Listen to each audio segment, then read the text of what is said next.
What can change a goddess into a nature spirit? What can change a nature spirit into a witch? A hasty answer might simply be colonization. This was the evolution of Fröja in Sweden.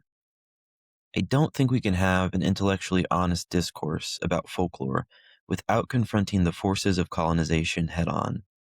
What has this ongoing process done to the gods, the spirits, and the myths of a people? However, stopping there might miss the point. I think we also need to ask, what is the agency of a goddess during a religious conversion? Does she merely recede into the past, or does she take an active role in co-creating her future?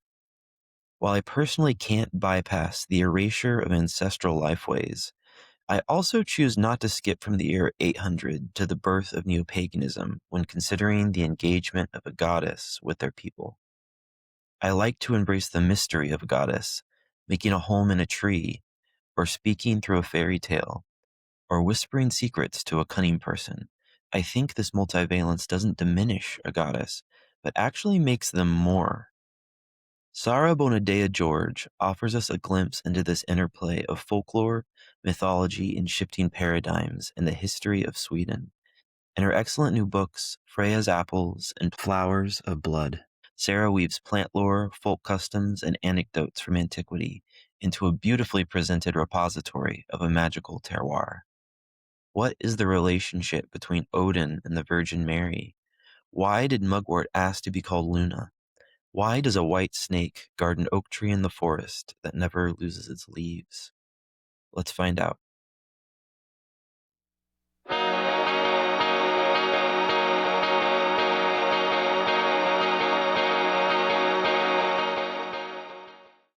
Sara Bonadea George, welcome to Radical Elfam. It is a pleasure to have you here today.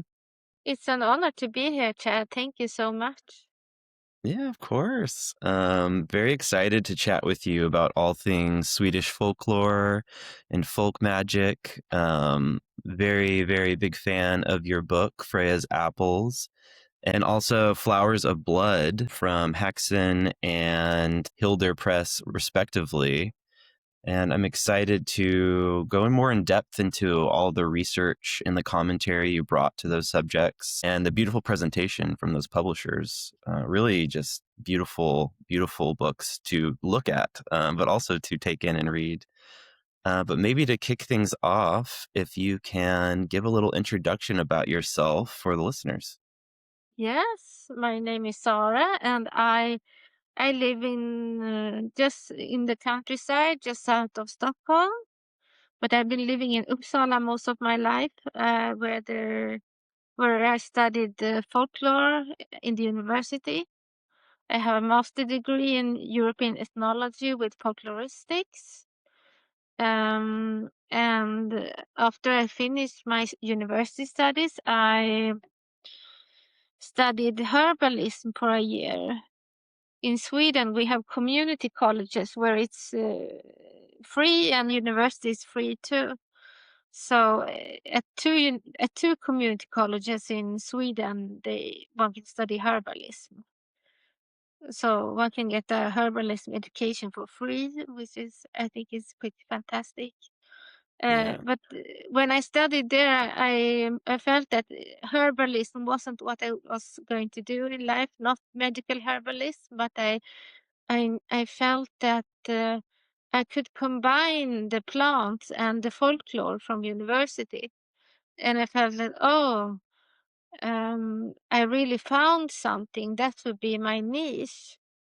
This Mhm. was in maybe 14 years ago. When I studied this. And so I began to teach a little bit of folklore in the herbalist school already when I was a student. I got some work to teach. And when it came to folklore of plants, I discovered that most of the texts available here in Sweden were very scattered. there was very scattered information about the folklore of plants in our country here. Uh, there there was no book really covering the topic. So I began to go to the folklore archive in Uppsala and also to the folklore archive in Stockholm. Um, and the online folklore archive at the in Gothenburg on the west coast. They have their collections online, very accessible. Um, and began to search for folklore about plants. I felt that I was onto something that was a bit unique. Um, and I got this fantastic material, and since I am a person who also writes, I began to write what I thought would be like a scene. Do you call it scene or sign? Mm. Yeah. But then it evolved into, I thought that there was potential for a book here. So in 2023, my book came out in Swedish, my first book. Um, it um, it that and later it came out on Hexenpress, Flowers of Blood, and um, I in this book I write about how plants, trees, and herbs have been associated with the biblical figures and nature spirits in pre-industrial Swedish folklore.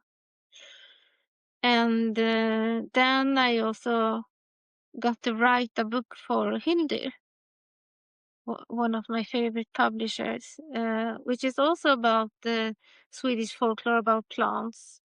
And it's about how plants have been associated with nature spirits, with gods, with the supernatural entities like the white snake. And so that's a little brief summary. Very fascinating material. I'm very happy you compiled it and shared it with the world. As comfortable as you are talking about it, I'm curious what your own relationship is to folk magic as a person. Yes, as a person, yes, yes. I it has been my studies have affected me. So it has become more than just an academic pursuit. Um, for me, it is to see plant as sentient beings. I would say that is what I'm getting from this the most in my own, what do you say, spiritual life. Uh, I'm also an anthroposophist myself, Rudolf Hmm. Steiner. Yes, Mhm.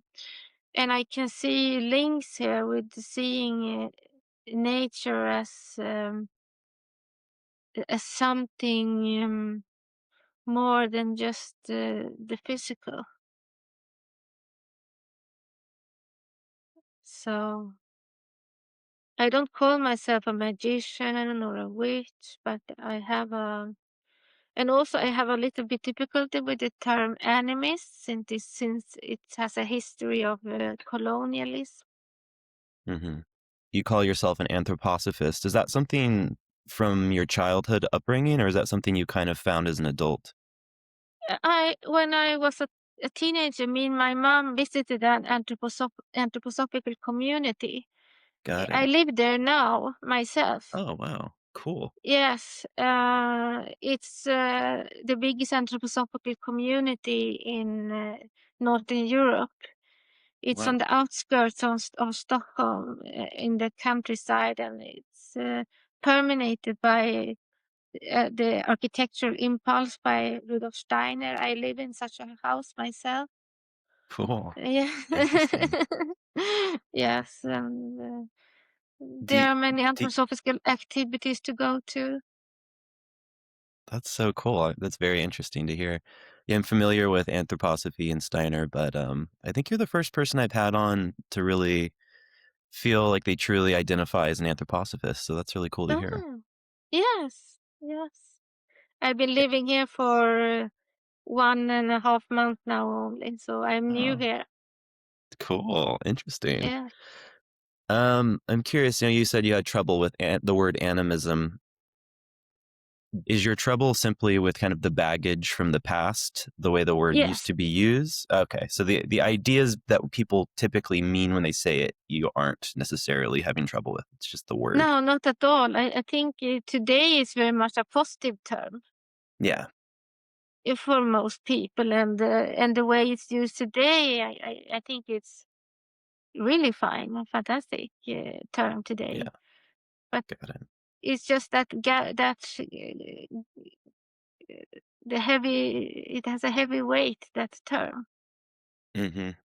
So Yeah, I like maybe if one could find other terms that do not come from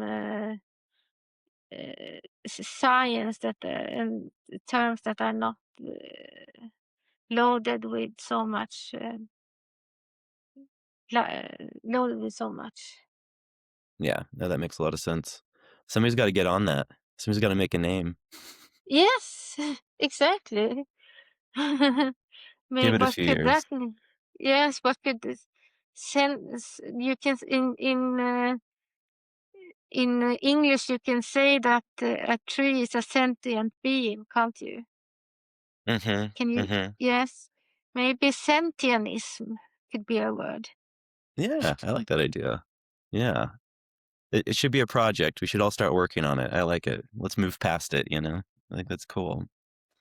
Um, last kind of personal question, then we'll move more on to the topics in the book. But I'm curious, were you raised in a way kind of predisposed to quote unquote animistic viewpoints and or what has led you to anthroposophy, this more um,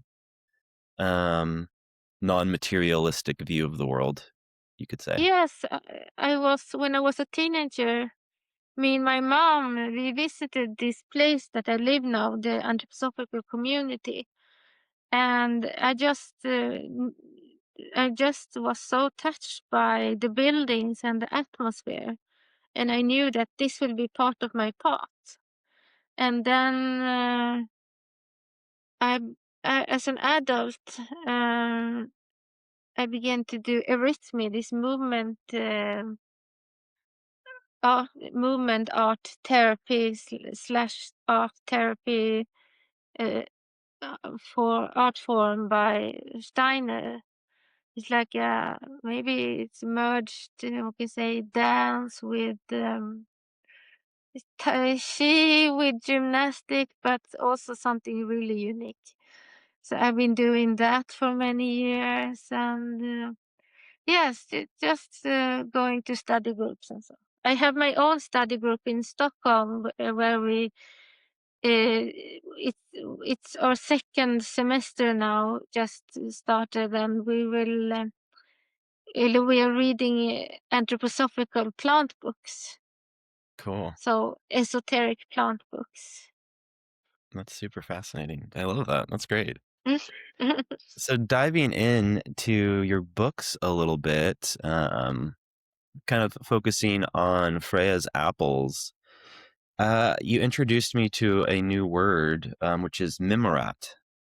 I'm not sure if I'm pronouncing Yes, that right. Really fascinating concept. I'm curious if you can explain what it means to the listeners and how it manifests in the Swedish folklore you present in that book. yes, a memorat is a folkloristic term. Uh, it's something different than a legend. Uh, a memorat is a experience that the person who to tell something. A memorat is the personal experience of that person or someone close to that person. So it's more first-hand and first-hand experience, while legends are not first-hand experience. They are more like told about someone out there. And memoirs, they are more difficult to find. Um, but it's also fantastic when you find them. They you come very close to living folklore. I, I'm guessing in the past, that's not the type of thing that would have been written down, you know, in the more distant past where we have folklore coming from, because folklore is coming from people trying to record more macro legends and myths and that sort of thing, as opposed to personal experiences or like diary entry type things. Yes, the big collect the big project to collect folklore in Sweden began in the late 1900s. Mm-hmm. And then there are hundreds and thousands of records from the late, especially from the early 1900s. Before that, it's very hard to find folklore. One can find it with some botanists, such as Carl von Linnaeus, the famous Swedish botanist, for instance. But uh, with folklore, it's quite new. The folklore records we have, they reflect mostly the 1800s. Mm-hmm. But I remember when, as for plant folklore, um, I didn't find so many memoirs. I found a few, and they were fascinating. There's all around Europe. There seems to be this legend about the fern flower. That the fern has a flower that blooms at a specific time. At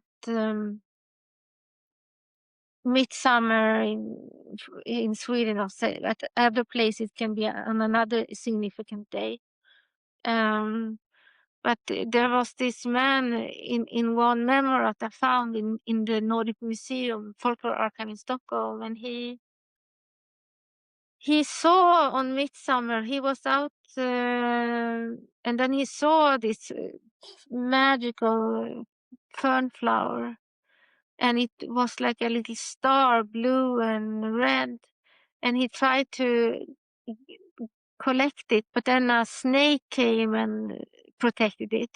The day after, he came back with a girl, but then the fern flower wasn't there. So it was really like supernatural phenomena with this snake that was collecting it, and it's like fascinating that he saw this flower. One can wonder, what did he see? Was there really a flower, or or was it with some of this experience? One can wonder, there was like in the countryside in Sweden in the past, there was a very widespread alcoholism. Mm. That can have made people have more have had more like strange experiences, and yeah, one wonder what was it he saw. I don't know, It's but like you see how. supernatural botany. Yes, supernatural botany, truly. Perhaps there was a flower there, a fern flower. Yeah, that's super Yeah. interesting. Oh my God. Well, as a winemaker myself for a profession, I can tell you I've never seen supernatural flowers even while very drunk. So I think there's something going No, on there. there's something going on there. Yeah, that's interesting. I love that. Uh, Um, as someone with a deep relationship to plants, I'm curious how you combine your more scholarly and folkloristic understanding of them with also a more like somatic approach. how do you mean? A experiential approach. So your own experience with plants and then combining it with the folklore. Yes, exactly. Yes, well, for me, it has, it's very different now to be out in nature or in a garden or in a park.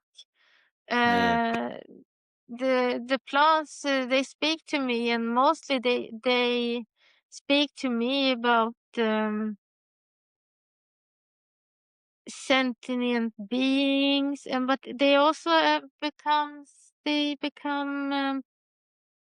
what do you say, little like a little spectrum through which I get glimpses of people who lived before me. I look at a plant, then I think about the folklore, and then I can go back in time and have some kind of connection to someone who lived before me, generations before me. I think I write about in the book how I was in a Bronze Age mound, and where there is a elder tree, and it just there was this presence there of the elder tree spirit mhm. that there is a lot of folklore about in Sweden, southern Sweden. Yeah, is it Hillfrau? Yes, Hyllefrua. Yeah, can you describe Fröja a bit, and maybe how you conceive of her, how people conceived of her in the past? Um, yeah, it's interesting that you get to have this experience yourself, but then you're also able to parse it with these folkloric accounts you're reading about. Mm. Yes. Um, there is actually in one of my books there I have collected a memoir, the first-hand account of Mm, seeing the Hyllefrua. Um, Hylle is a old word for elder, and Frua is like lady, so the got elder it. lady. Um, and there was this man who saw a girl sitting on a in a tree, and she was wearing clothing that was she was sitting in the elder tree, and she was wearing clothes that were green and black and white. And he said that this is the elder tree lady. Hmm, He saw her himself. This is also from the folklore archive in Stockholm. that's fascinating. It's interesting, the elder, because in so many ways, the elder can feel like a very beneficial tree. It Mm, provides medicine and all these, really helpful things, especially for people that are subsisting off the land in the past. But then there's also so much dark lore around the elder. Um, yes. how how do you see that kind of dichotomy? How do you see that manifesting? It seems kind of odd at times. Well, I think that with plants, there are so many different local traditions also. Hmm. In I think the plants are so complex and multifaceted. Uh, so that, and there are Hmm. so many different local traditions. So, for instance, the nettle in one story can be connected to the devil, while in another story it is uh, a plant that protects against ghosts.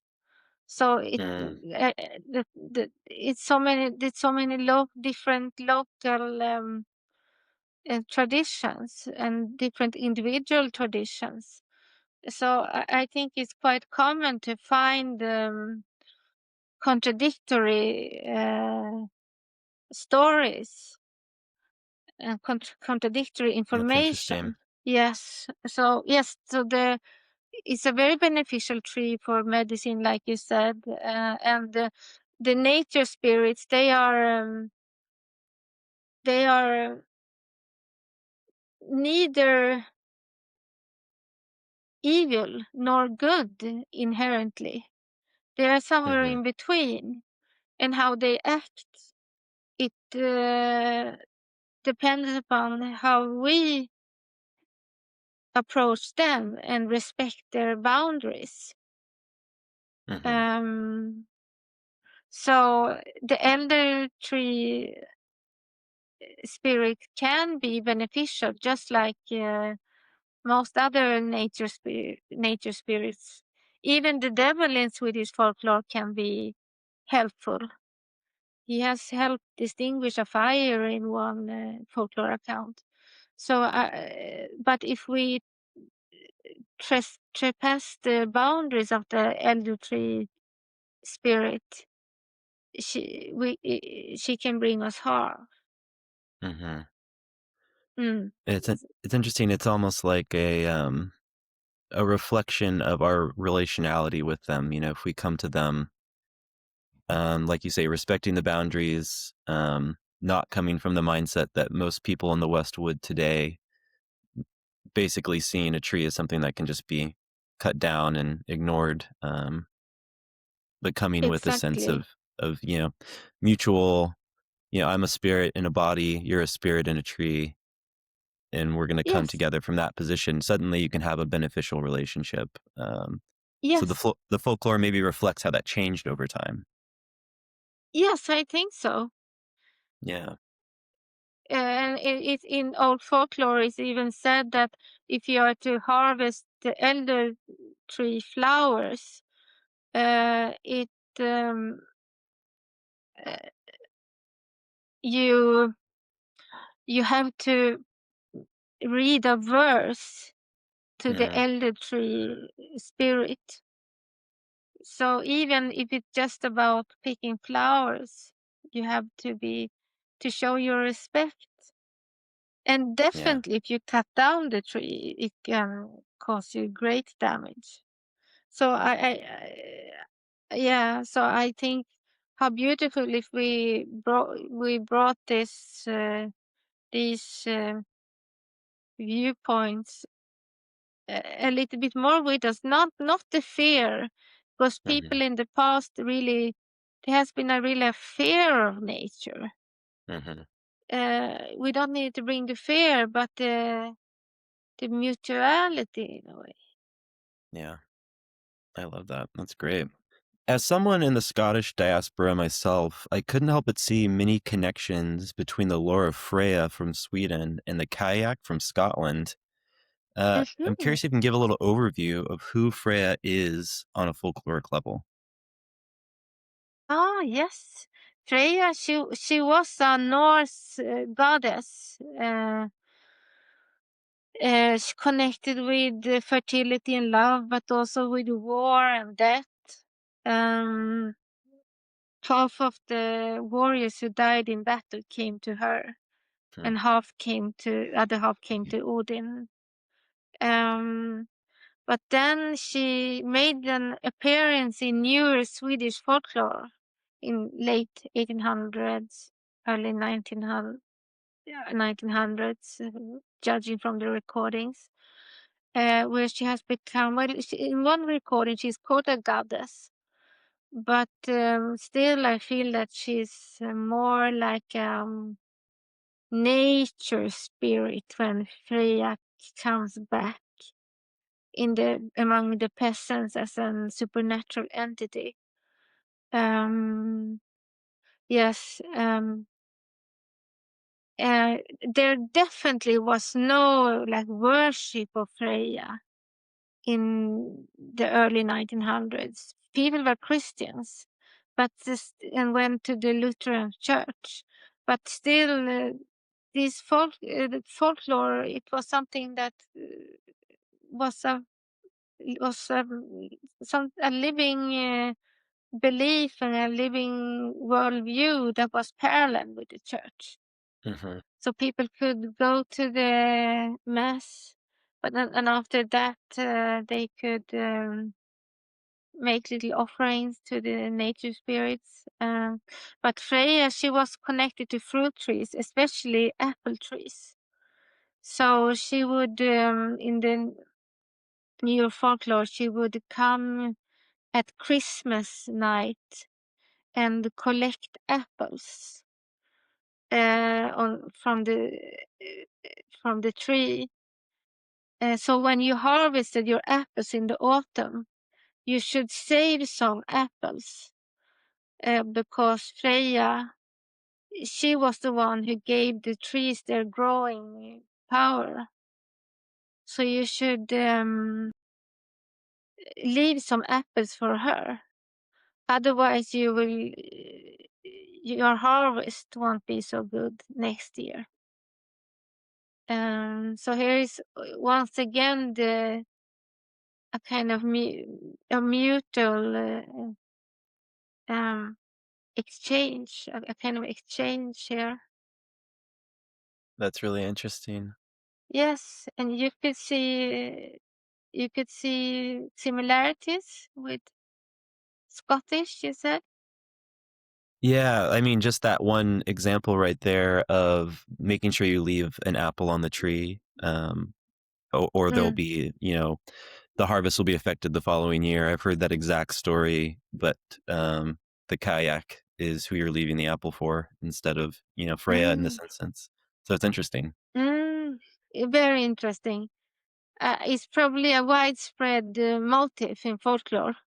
Yeah, for sure. That's super interesting. Yes, yes, I thought it was interesting this trajectory you described where Freya goes from a god to a nature spirit to like an old witch, in yes, the Swedish understanding of who she is.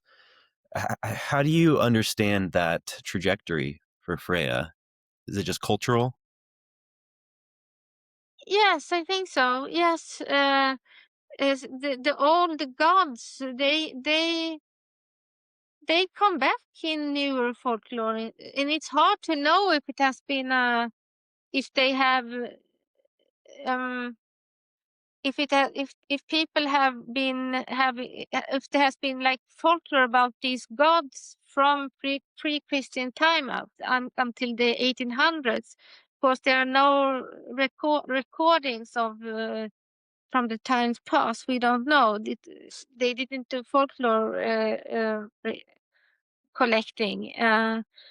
So we don't know how the trajectory has been really. But there was a in the late 1800s there was a big there was like a craze for the old Norse world in Sweden in architecture and in furniture and home decor.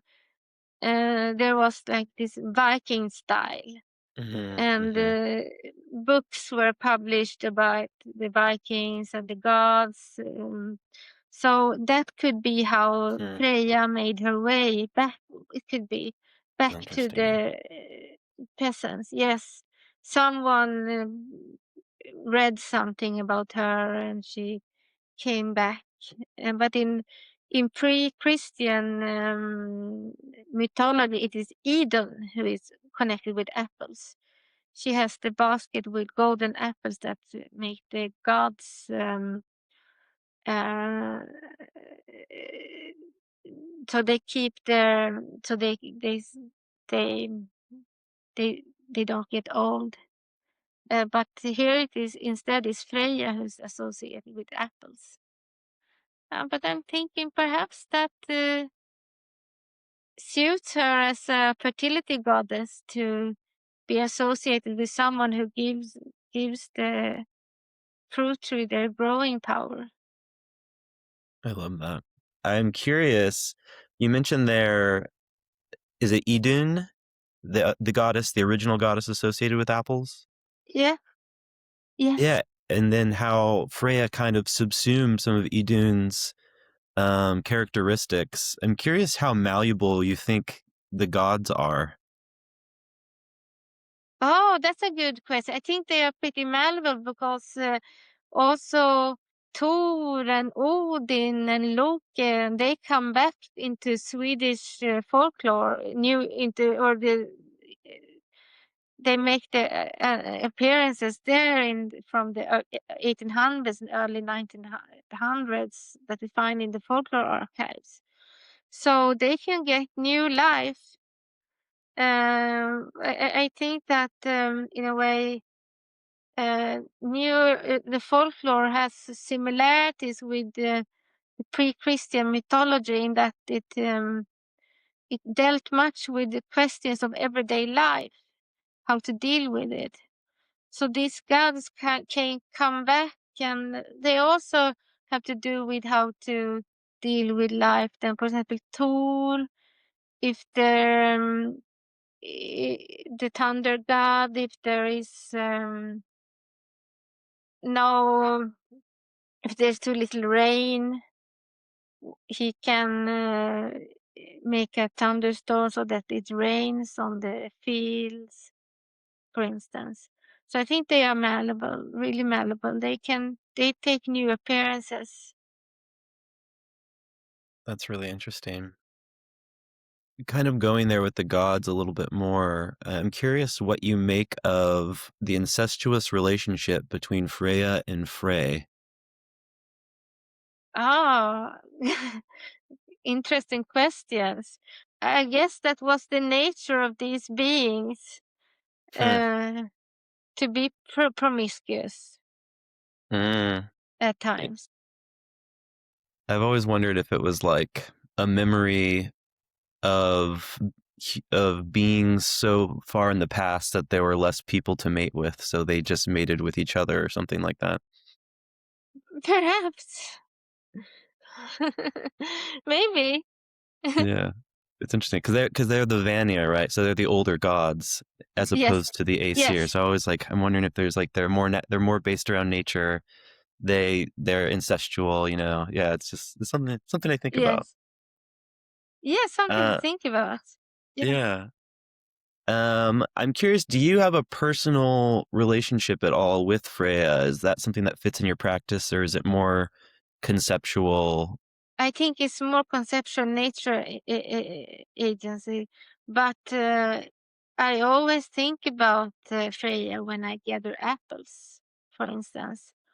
It's just like it's really magical in a way to just have the stories to think about when you are Hmm. out, when you are with the plants. If you live with this kind of folklore, your life becomes more enchanted. I think that's what I can say about Freya. Yeah, I mean, you can look at it so many ways. But yeah, if you're communicating with the spirit, sometimes they might even be using Freya just to communicate an idea to you. You know, whether or not they themselves are trying to say they are Freya. You know, Yes, interesting thoughts. Do you have a relationship with Freya? I don't know. I was fascinated reading through this book though because aspects of Freya do remind me of beings I have relationships with. So Mm, it leads me to just continue asking those like perennial questions of like, huh, how does that work? Interesting, you know, like yes, what does that yes. mean? Um, yeah. So yeah, no, I don't. I actually don't have very much of a focus on like the Nordic lore in my own practice, just because ancestrally, No. very Scottish. That's kind of where I focus things is like Scotland and Ireland, the kind of Godelic stuff. But the Nordic Mm, stuff fits so well into it that I I really love reading about it because I think it kind of adds really important context to the myths of my ancestors. mm, Yeah, wonderful. I love that. yeah, yeah. That's where I'm coming from. Going back to Hilafrua, the elder lady, you mentioned that there might be possible links to Hilafrua and pagan deities. I'm wondering if you could go into that a little bit for us. Yes, yes. Well, it's hard to know these things. It Mm, becomes very speculative. Uh, but there seems to have been a worship of tree spirits hmm. in pre-Christian. That's not something new. That's something very old in the pre-Christian Sweden. Hmm. Uh, That's mostly what I can say about it. You mentioned in the book Edelvor, Swedish name, presumably for beings similar to elves or alfar, and how they play a rather small role in the folklore of Sweden and are largely seen as negative entities. So, as someone with a strong interest in kind of like the Godelic Eoshi and their significance in that culture, I find it surprising that they could have such a small role in the Swedish culture. So, I'm wondering what you think explains that kind of like glaring distinction between relatively close cultures. Yes, I think that there are. I think that Elvor is not. There are so many different nature spirits Mm, in Sweden, yeah. and I think it's very hard to translate Elvor Mm, to another language, because elves it can be something else in another culture. hmm. Uh, yes, so it's a very hard. I, I think the translation elf is correct, but it's still folkloristically it doesn't really make sense to make or it doesn't translate well. Interesting. Yes, yes. So elves in Sweden are little supernatural beings who can cause mostly disease. They can be a little insect, for instance. Yes, that is very hard to translate the word elvor Mm, into another language, because a correct translation is elves, but an elf in another culture or another time can be something else. hmm. So the term doesn't translate well to another language. That makes sense. Yes. Yeah, in some ways, when I think about um, like the Aeshi, or maybe like the Alfar in Iceland, in how I kind of see them come up often in mythology and folklore and stuff, it seems like maybe in Sweden, there isn't just a single designation, but a lot of those same types of beings exist, just without one heading, perhaps. Mm, And maybe that's the translation issue sometimes. I don't know. That's kind of my question. I don't know actually. I'm a little Yeah, bit unsure. yeah, that's fair. Yeah. Um, I really liked in the book the part where you were focusing on mugwort and how there's Yes. a story or there's lore of mugwort asking to be called Luna. Yes. I thought that was very cool. If you could share a bit about that with the Ye- listeners. Yes, this is really unique and unusual folklore. I haven't found it anything like it anywhere else Hmm. in Europe. Well, it is mugwort. It talks to the human being and says that if but if you are to if I'm to be a medical plant, then Hmm. you have to you shall call me Luna, the Hmm. moon, which is really mysterious. Why does it want to be called Luna?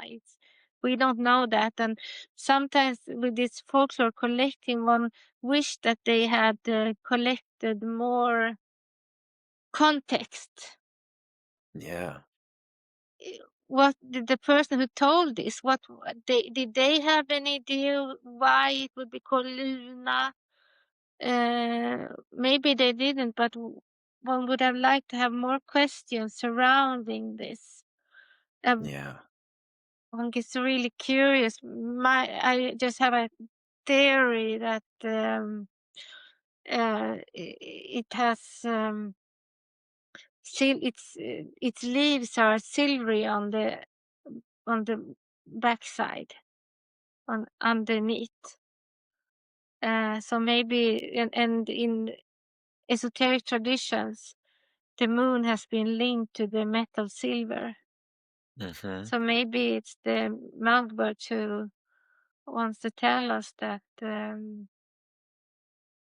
to look at its to appreciate its silver leaves, maybe, or to see it as a it is a silver. It's a plant, silver plant, and Artemisia vulgaris, Artemisia. I think it was actually after the Roman times that she became associated uh, as a with the moon. But there Mhm. is this link with uh, Artemis and the moon to Mm. to Yeah, it's interesting. It's almost like the plant is trying to give the practitioner notions about the sympathetic magic yeah, that can yes, be done it's with it, you know?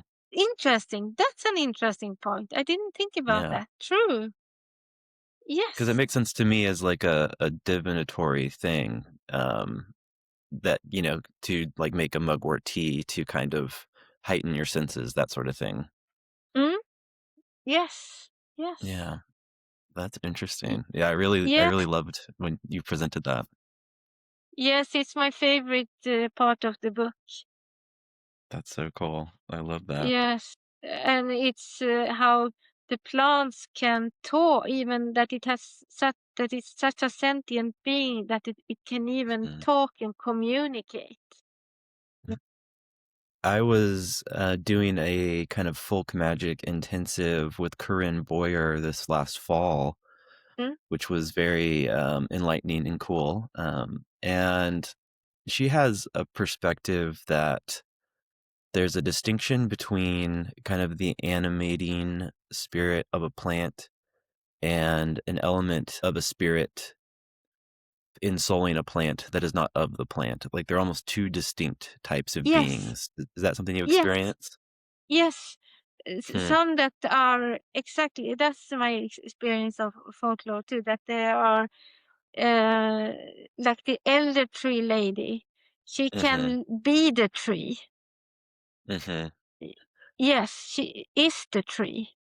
But while there are other, I write about it in one of my books how uh, about I think some a being that is more like as or I think like Fröja, for example, she is associated with the apple trees, but she isn't the Hmm. apple. Yes, definitely. That's so So there are interesting. spirits in the in the plants, and then there are and the elder tree lady. She is both is the tree, but she can also transform and Hmm. take the shape of a human and sit on a tree branch. That's fascinating. Can you tell us a bit about the possible coexistence of the cult of the hawthorn and the spring in Swedish folklore? Yes, in pre-Christian times, the there was often a worship as of springs and hawthorns in the same they were in the same place. Um, so a kind of spring and hawthorn magic. Hmm. Um, but the hawthorn is such a magical tree in newer Swedish folklore and in pre-Christian times, probably. Hmm. Uh, in the 1800s, early 1900s, one made sacrifices to the hawthorn tree, which one probably did in hawthorn trees in the pre-Christian times, and a hawthorn tree by a spring was particularly like potent.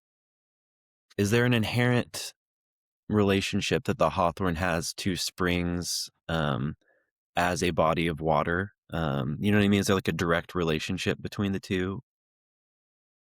Oh, good question. I think I would have to think about that a little bit Hmm. more. Got Yes, it. interest interesting question to ponder. Yeah, yeah, that's something I wonder about too. Yeah, I Yes. know there's some interesting perspectives on Hawthorne as um, sort of like alchemical in certain ways. You have, Mm.